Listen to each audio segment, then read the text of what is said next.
ناظرین، روپیہ پیسہ میں آپ کو خوش آمدید کہتے ہیں۔ میں ہوں علی ناصر۔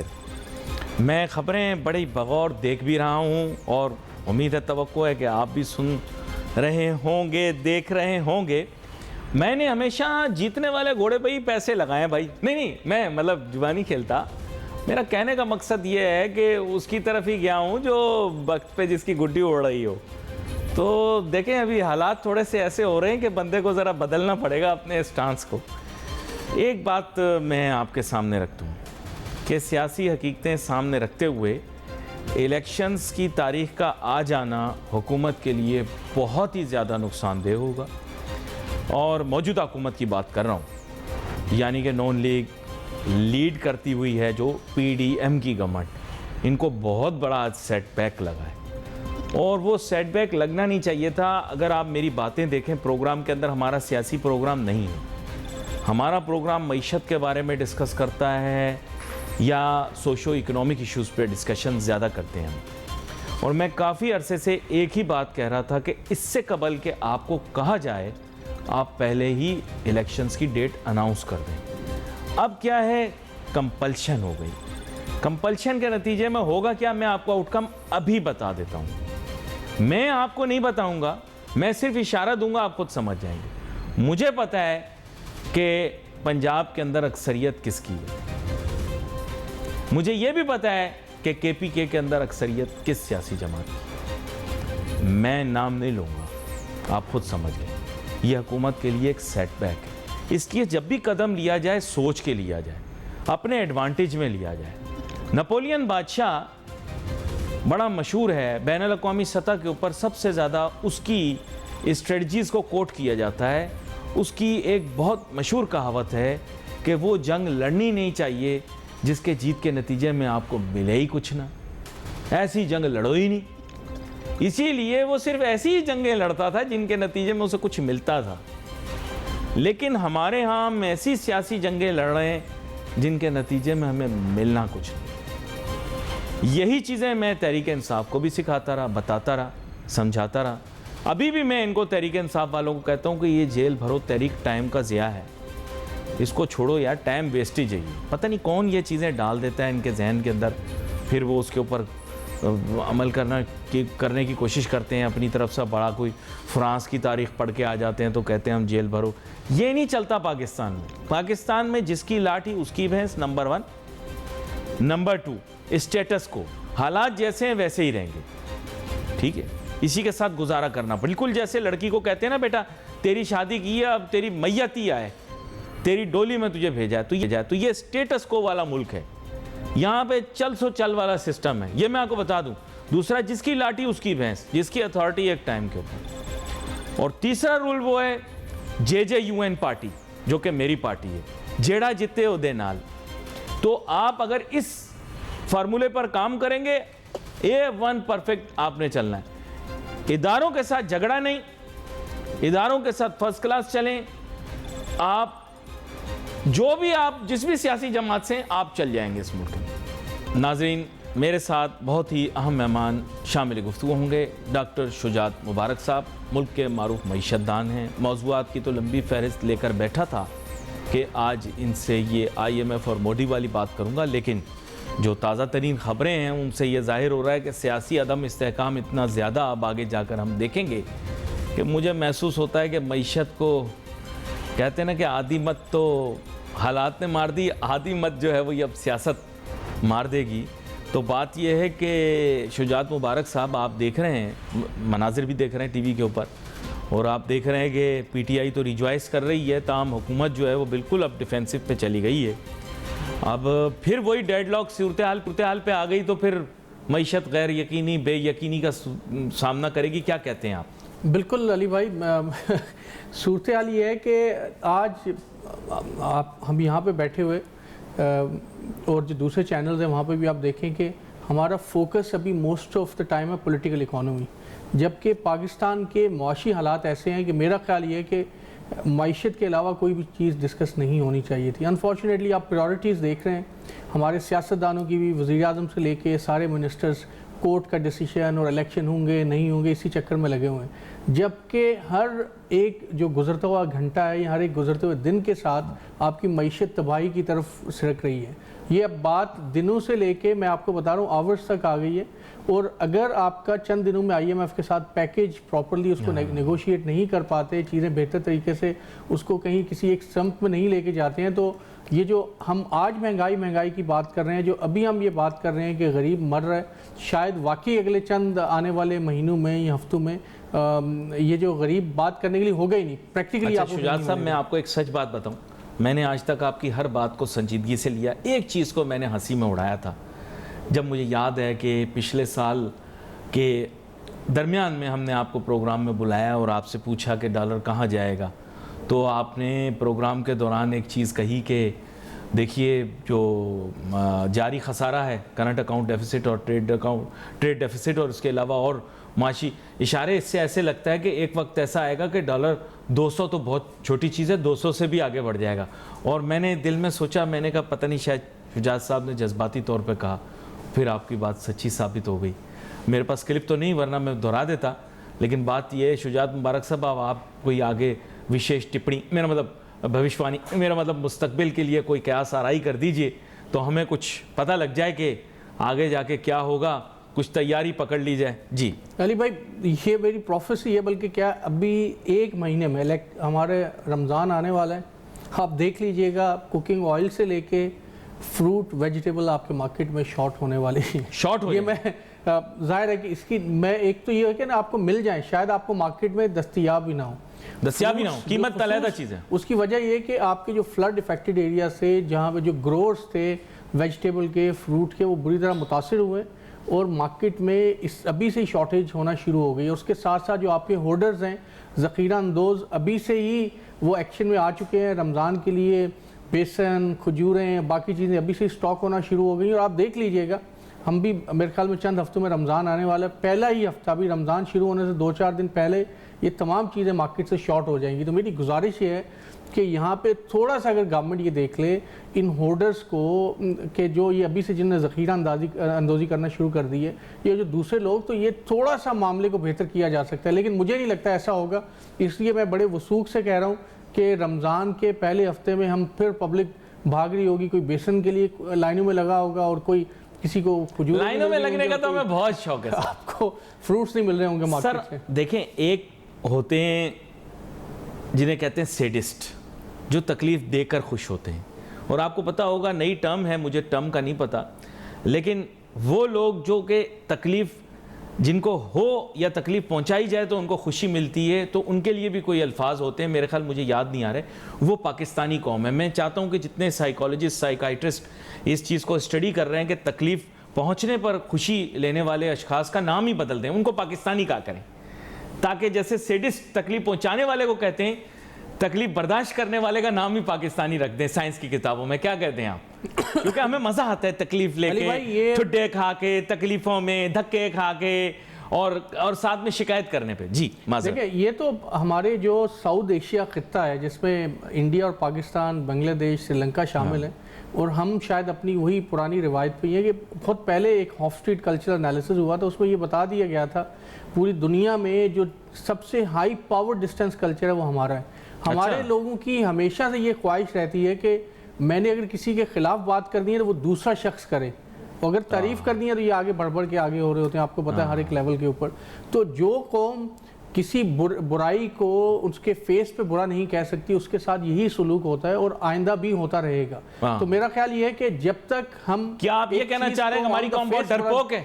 میں علی بھائی دیکھیں, آپ یہ کہنا چاہ رہے ہیں کہ بہت ڈرپوک ہیں, نہیں کہہ دیں آپ, کوئی مسئلہ نہیں. میں اور آپ کتنے فنکشن میں جاتے ہیں, یہی سیاستدان ہمیں وہاں پہ ملتے ہیں, تو وہ لوگ جو آپ کے شو میں ان کو گالیاں دے رہے ہوتے ہیں, ان کے ساتھ سیلفی بنانے کے لیے ترس رہے ہوتے ہیں, بچ جاتے ہیں ان کے سامنے, جیسے ابھی چند ایک دن پہلے مراد علی شاہ صاحب ایک فنکشن میں آئے ہوئے تھے, یہاں پہ بیٹھ کے وہ شخص جو سندھ گورنمنٹ کو کہتے ہیں کہ یہ نااہل ہے, یہ کسی قابل نہیں ہے, وہی لوگ آگے بڑھ کے وہ کیک کاٹنے کے لیے آگے بڑھ رہے تھے اور پھر تصویروں میں آنے کی کوشش کر رہے تھے کہ میری کسی نہ کسی طریقے سے ان سے تصویر, اور ان کو سر یہ کال و فیل کے تضاد کو انگلش میں کیا کہتے ہیں؟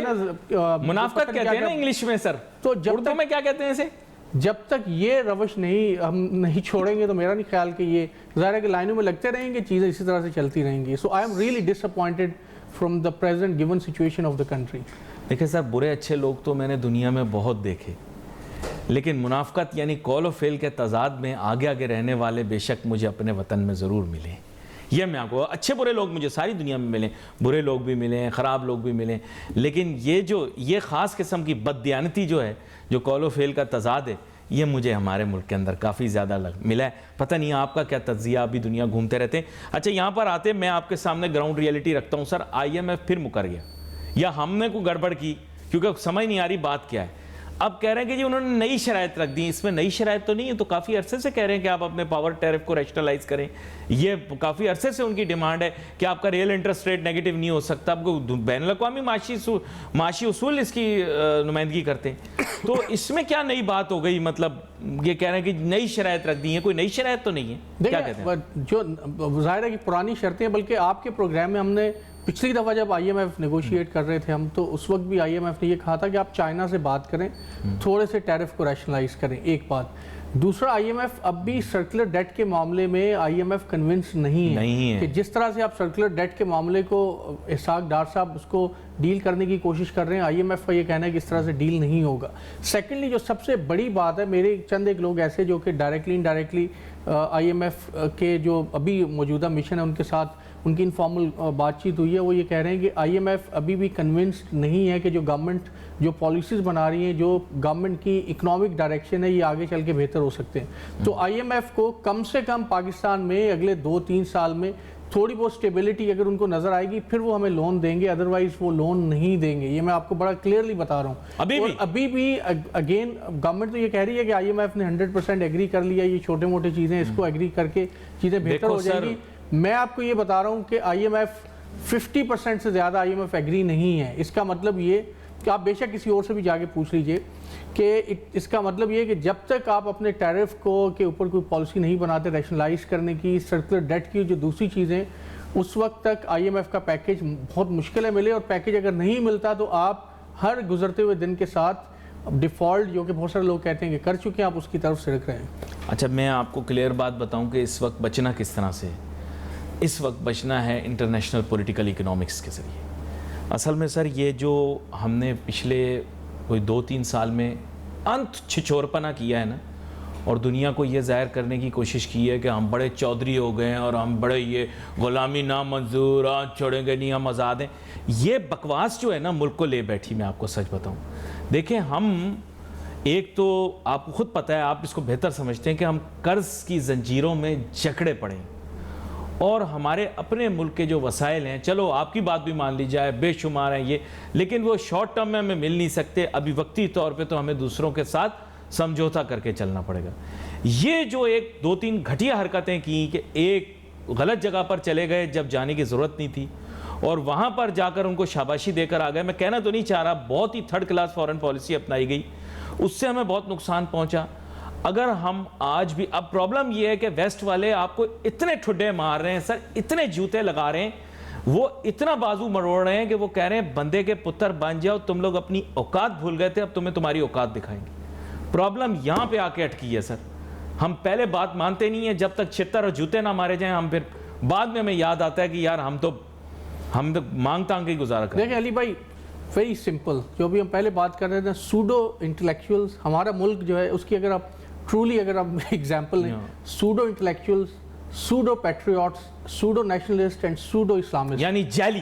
آپ نہیں، آخری والا میں نہیں بولوں گا، آخری والا میں نہیں بولوں گا، حذف کر دیا جائے. آپ اگر پہلے وہیں پہ محفل میں جاوید اختر کے ساتھ سیلفیاں بن رہی ہیں اور پھر آپ واپس آ کے ٹویٹ کر رہے ہیں کہ اس نے یہ کہہ دیا، وہ کہہ دیا. میرا خیال یہ کہ یہ جو ہائی لیول آف ایموشنلزم ہے، اس کو تھوڑا سا اگر ریشنلائز جب تک نہیں کریں گے تو یہ ملک ایسے ہی چلتا رہے گا. ارے یہ ایسی مشہور ہونے کے لیے جاوید اختر کے خلاف بیان دے رہے ہیں سر، ان کو تو ایکٹنگ بھی نہیں آتی.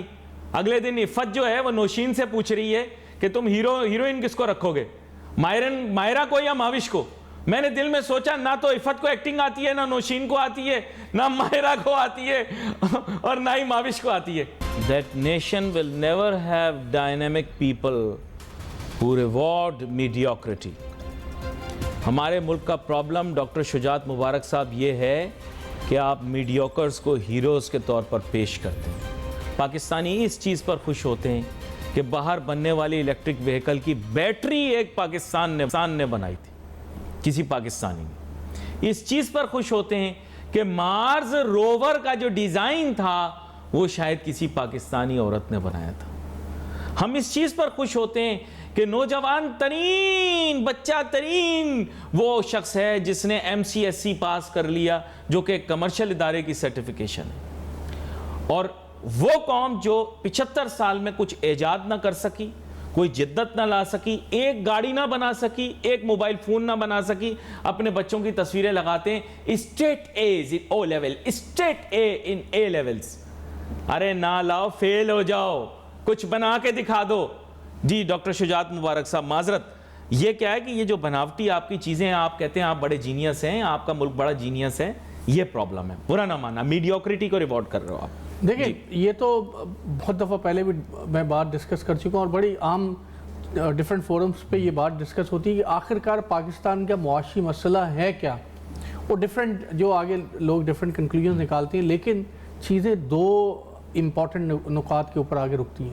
نمبر 1 جو آپ نے مینشن کیا کہ جب تک پاکستان میں ہیومن ریسورس, ہم بات تو کرتے ہیں ہمارے پاس اتنی یوتھ ہے اور 60% اور 67%, لیکن اس یوتھ کے اندر سکلز کتنی ہیں, کمپیٹنس کتنا ہے, جو وہ رسک ٹیکنگ کتنی کر سکتے ہیں, ان کا اوورآل ہیومن کیپٹل کی کیا لیولز ہیں. تو جب تک آپ اور ساتھ میں ان کے اندر انٹیگریٹی کتنی ہے, ایتھیکل ویلیوز کیا ہیں, کس طرح سے اپنے سوسائٹی کو آگے لے کے چلتے ہیں, جب تک آپ اپنے ہیومن ریسورس کو ڈیولپ نہیں کرتے, نمبر 1. اور دوسرا آپ کے انسٹیٹیوشنز, جب تک آپ کے انسٹیٹیوشن سٹرانگ نہیں ہوتے, آپ کے سینٹرل بینک سے لے کے SECP سے لے کے آپ کے جو سوشل انسٹیٹیوشن ہیں, کورٹس سے, اور جو دوسرے انسٹیٹیوشن ہیں, جب تک وہ سٹرانگ نہیں ہوتے, اس وقت تک کوئی بھی ملک ترقی نہیں کر سکتا. انفارچونیٹلی پاکستان کے اندر اس کے باوجود کہ ہمیں 75 سال ہو گئے آزاد ہوئے, آج تک ہمیں یہ نہیں پتہ چلا کہ کون سا ایجوکیشن سسٹم ہمیں اڈاپٹ کرنا ہے. کیا وہ کیمبرج سسٹم کا ہوگا, میٹرک سسٹم کا ہوگا. آپ آج کراچی میں دیکھ لیجئے, 10 اسکولوں میں چلے جائیں, 10 کے 10 ڈیفرنٹ کوریکلم پڑھا رہے ہیں.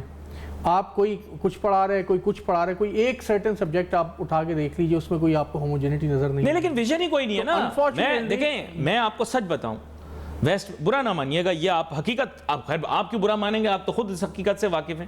سوائے ایک علمی بحث اور علمی محفل کے علاوہ کبھی بھی وہ اپنے ایکڈیمک کریڈینشل شو نہیں کرتے, نہ ہی اپنی ایکڈیمک پرفارمنس کو ہائی لائٹ کرتے. میں نے کبھی کہیں نہیں دیکھا کہ کسی بچے کو بلا کے وہ کہتے ہوں کہ اس کے بہت A گریڈ آئے. میں بہت سارے فارنر سے ملا ہوں جن کے بچے جینیسز ہیں, کبھی انہوں نے بلا کے یہ نہیں کہا یہ بچہ گریڈ اس کا یہ آیا. یہ پاکستانی جو ہی آپ ان کے گھر میں گھسیں گے, ہمارے بچے کا یہ گریڈ آیا, ہمارے بچے کے اتنے آئے, ہمارے بچے کے اتنے آئے, اتنی پرسنٹیج آئی. اور نالائق ملک کے اندر تو تکے کا کام کر نہیں پا رہے ہو کوئی بھی بندہ, اور باتیں بڑی بڑی کر رہے ہیں گریڈوں کی. سر گریڈ کیا ہوتے ہیں یہ مجھے بتائیں نا. مجھے دیکھیں یہ کیا ہے, مطلب میں ان سے ملتا ہوں, وہ کہتے ہیں میرا بچہ فٹ بالر ہے, میرا بچہ ڈانسر ہے, میرا بیٹا ایکٹر ہے, میرا بیٹا سنگر ہے, میرا بیٹا آرٹسٹ ہے. وہ اس چیز پہ پرائڈ فیل کرتے ہیں. ان کا بچہ پڑھائی اچھی کر رہا ہے, اس سے وہ بالکل خوش نہیں ہوتے ہیں امریکن یا برطانوی. میں آپ کو بتا رہا ہوں, یہ لکھ کے سائن کر کے آپ کو دیتا ہوں میں بات. دیکھیں علی بھائی, اگر آپ مجھے اجازت دیں تو تھوڑا سا میرا اپنا نقطہ نظر اس حوالے سے, بالکل ایک تو فلی آئی ایگریڈ ود یو. جو پاکستان کا معاشی اور معاشرتی جو مسئلہ ہے وہ آپ کی ارلی ایجوکیشن ہے.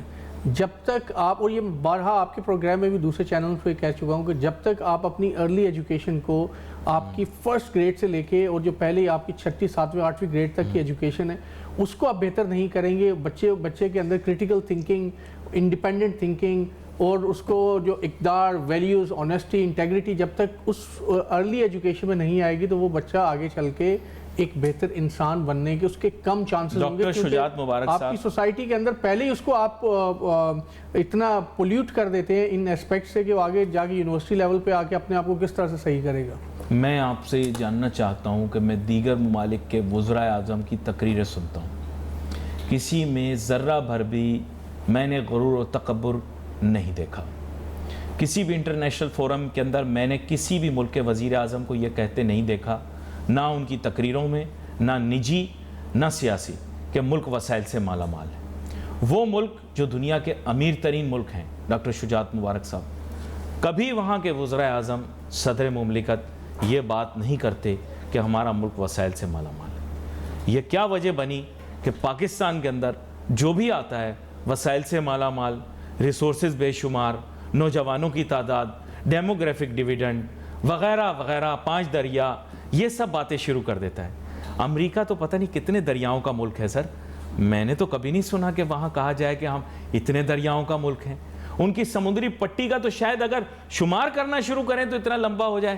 یہ صرف پاکستانی بار بار آ کے بتاتے ہیں ہماری سمندری پٹی, ہماری سمندری پٹی, پھر کہتے ہیں ساری نعمتیں ہمارے پاس ہیں. نعوذ باللہ, میرے رب نے تو نعمتیں ساری دنیا میں بانٹی ہیں, بہت سارے انسانوں کو دی ہیں, جہاں جہاں انسان آباد ہیں ان کو دی ہیں. آپ کمپلیکس کا شکار کیوں ہیں؟ کیا احساس کمتری کیا پاکستانیوں کے ساتھ کیا پرابلم ہے؟ ان کو ذرا کسی ہسپتال میں دکھایا جائے, ہمارے سیاستدانوں کو, ہماری عوام کو, ہمارے اسٹوڈنٹ انٹلیکچوئلس کو ان کی بیماری دور کی جائے, ان کو جو کھجلی ہے یا جو ان کے اندر گھس گئی ہے چیز وہ ان سے نکالی جائے. جی دیکھیں علی بھائی, ہمارے پاس ہر بندہ وہی چیز پریزنٹ کرتا ہے, بتاتا ہے جو کہ آپ کے پاس دکھانے کو ہوتی ہے. اگر آپ کسی ڈیولپ کنٹری میں جاتے ہیں تو وہ اپنی آؤٹ پٹ دکھاتے ہیں, یہ ہم نے انوویٹ کیا, یہ چیزیں ہم نے پروڈیوس کی, یا واٹ ایور جو بھی آپ نے بتایا. ہمارے پاس انفارچونیٹلی دکھانے کے لیے رہی ہی چیزیں گئی ہیں.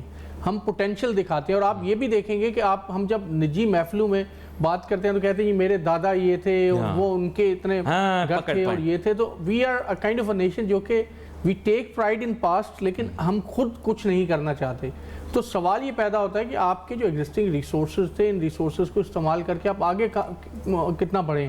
تو مجھے تو ایسے لگتا ہے کہ پاکستان نے کوئی 120 کی سپیڈ سے ریورس گیئر لگایا ہوا ہے, اور آج سے 20 سال پہلے جس حالت میں تھے ہم اس سے بھی ابتر حالت میں ہم پیچھے کی طرف بڑھ رہے ہیں. چاہے وہ اخلاقی اقدار ہوں, چاہے وہ آپ کی معاشرتی رویے ہوں. آپ اس کو ٹھیک کون کرے گا؟ اس کو علی بھائی یہ سیاستدان ٹھیک کریں گے جو آپس میں لڑائیاں جھگڑے کر رہے ہیں, ایک دوسرے پہ تہمتیں لگا رہے ہیں, گندی زبان استعمال کر رہے ہیں. شہباز گل صاحب ٹھیک کریں گے, فواد چودھری صاحب ٹھیک کریں گے, کون ٹھیک کرے گا؟ سر میں یہی تو جاننا چاہ رہا ہوں آپ سے. یہ رول ماڈل ہیں ہماری سوسائٹی کے سر. نہیں دیکھیں, یہ رول ماڈل نہیں ہے. ان کو, میرا خیال یہ ہے کہ ان کو ٹھیک کرے گی آپ کی خاندان کی اکائی, جس کو پیرنٹنگ کہتے ہیں. اب سارے کی ساری دنیا میں جتنی بھی بڑی بحث کو دیکھ لیں, جب تک ہم ایز اے پیرنٹ صحیح نہیں ہوتے, میں اپنے بچے کی تربیت صحیح نہیں کرتا ہوں, اور اس کے ساتھ ساتھ استاد, اگر آپ معاشرے کی 2 اکائیاں صحیح کر دیں آپ کا معاشرہ صحیح ہو جائے گا. یہ کوئی فلاسفیکل بات نہیں ہے. آپ دنیا کے ڈیولپ نیشنز کی, یا جو ایون انڈیا کی آپ ایگزامپل لے لیں, آپ دیکھیں گے کہ جہاں پر یہ 2 اکائیاں, آپ کے پیرنٹنگ آپ کی صحیح ہو رہی ہے, آپ کے استاد صحیح ہیں, تو آپ کا معاشرہ آگے بڑھنا شروع ہو جاتا ہے. کیونکہ یہی وہ لوگ ہوتے ہیں جو انسٹیٹیوشن میں بھی جاتے ہیں, یہی لوگ ہوتے ہیں جو آپ کے پھر سیاستدان بھی بنتے ہیں اور آگے آپ کی سوسائٹی. مجھے کہا جا رہا ہے کہ بھائی جلدی جلدی 2-3 سوال اس کے بھی پوچھ لیں جو آج کل آپ کو پتہ ہے سب نے کنجی سمجھی ہوئی ہے. بتائیں انٹرسٹ ریٹ کا سر آپ کیا کہتے ہیں, انٹرسٹ ریٹ کتنا بڑھے گا؟ یہ کل کی تاریخ دی ہے میرے خیال سے. اب کل کی تاریخ کیوں دی ہے سمجھ نہیں آیا. 28 فروری کا مہینہ تھا, سیٹرڈے کو کر لیتے. کیا پڑی تھی کہ 2 تاریخ کو کر, آج اتنا سسپینس کریٹ کر دیا. کیا کہتے ہیں؟ دیکھیں, ایک تو آلریڈی ہم نے اتنی مانیٹری ٹائٹننگ کر دی ہے کہ اب گنجائش نہیں ہے, اور اس مانیٹری ٹائٹننگ کی وجہ سے رسک فری انٹرسٹ ریٹ آپ کا بینکس کی تو موج ہو گئی ہے. They are earning risk free, جو وہ ان کی کمائی کر رہے ہیں. لیکن سوال یہ پیدا ہوتا ہے کہ بزنس کہاں پہ جائے گا. تو میری تو گزارش ہے, بلکہ ہاتھ جوڑ کے جو اسٹیٹ بینک کے جو بھی حضرات ہیں, کہ خدا کے لیے اب مانیٹری ٹائٹنگ اٹس انف. اگر آپ مزید آگے جائیں گے تو آپ کا بزنس جو پہلے ہی اس صورتحال میں ہے کہ ان کو اور بھی جان کے لالے پڑے ہوئے ہیں, تو میرے خیال میں یہ تابوت میں آخری کیل ثابت ہوگا. لیکن اس کے باوجود بھی کچھ خبریں بہتر نہیں آ رہی. کچھ میری بات ہوئی تھی ہمارے جو تاجر صنعتکاروں کی ضد, وہ بھی تھوڑا سا پریشان نظر آ رہے ہیں اس میں. تاجر صنعتکاروں کی ضد کہ انٹرسٹ ریٹ نہ بڑھایا جائے, کیا مانی جائے گی یا نہیں؟ علی بھائی ابھی مشکل ہے, مجھے تو ایسے لگ رہا ہے کہ مشکل لگ رہا ہے. بڑھے گی کتنے بیسس پوائنٹ؟ اب ایگزیکٹلی اندازہ لگائیں. نومینل بڑھائیں گے مجھے, لیکن ایگزیکٹلی میں یہ نہیں کہہ سکتا کیونکہ اسٹیٹ بینک کا, لیکن دیکھیں 2% سے زیادہ کی ڈیمانڈ ہے جہاں تک میرا خیال ہے, یا اس کے آس پاس. 2% علی بھائی بہت مشکل ہوگا. میں اس لیے بات اس لیے نہیں کرنا چاہ رہا کہ میری کچھ اسٹیٹ بینک کے دوستوں سے بات ہوئی ہے, وہ شاید یہ سمجھیں گے کہ میں نے ان کی بات کوٹ کر دی ہے. میرے پاس وقت ختم. آپ نے $1 ٹریلین سوال کا جواب نہیں دیا, لیکن یہ ہے کہ یہاں پر wait for message on Facebook. Ali Nasir ہماری ٹیم کو اجازت دیجیے. اللہ حافظ.